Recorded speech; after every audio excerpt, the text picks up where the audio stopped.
Maraming kalsada sa Luzon at Visayas ang lubog sa baha dahil sa walang tigil na ulan bunsod ng low pressure area at ng hanging habagat. Sa Cebu, daan-daang residente ang inilikas. Nasa frontline na balitang yan si Jan Aroa. Parang malawak na ilog ang kalsada sa barangay Busugon sa bayan ng San Remigio sa Cebu kahapon dahil sa walang tigil na pag-ulan. Rumagasa pababa ang tubig. Para namang waterfalls ang bahaging ito sa kaparehong bayan. Sa Bugo City, hindi matawiran ang kalsada dahil sa umapaw ang ilog. Sa Daan Bantayan, hinihila ng lubid ang tumirik na van. Agad inilikas ang halos 300 pamilyang binaha. Umapaw naman ang Pula River Irrigation System sa Pinamalayan Oriental, Mindoro dahil pa rin sa malakas na ulan. May halong putik at troso ang rumagasang tubig.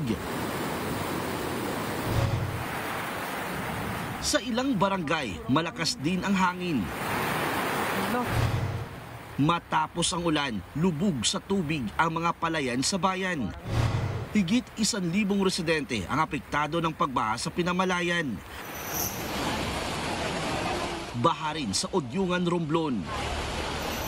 Hanggang kaninang umaga, lubog pa rin ang mga bahay sa barangay Dapawan. Nasa bubong na nga ang ilang residente.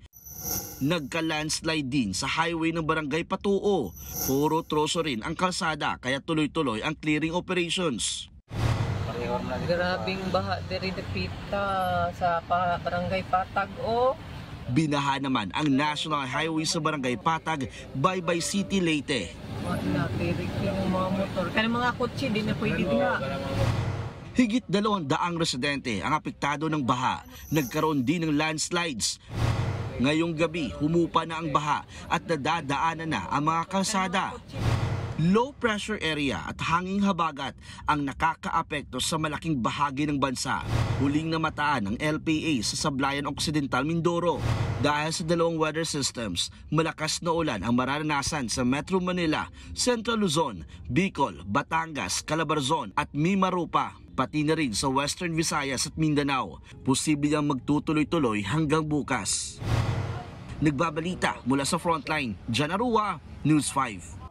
Mga kapatid, Ed Lingaw po, maging maalam at may pakialam sa mga napapanahong balita sa ating bansa. Para sa mas malalimang pagtalakay at paghimay sa mga issue at headlines, tumutok lamang at pag-subscribe sa social media pages ng News 5.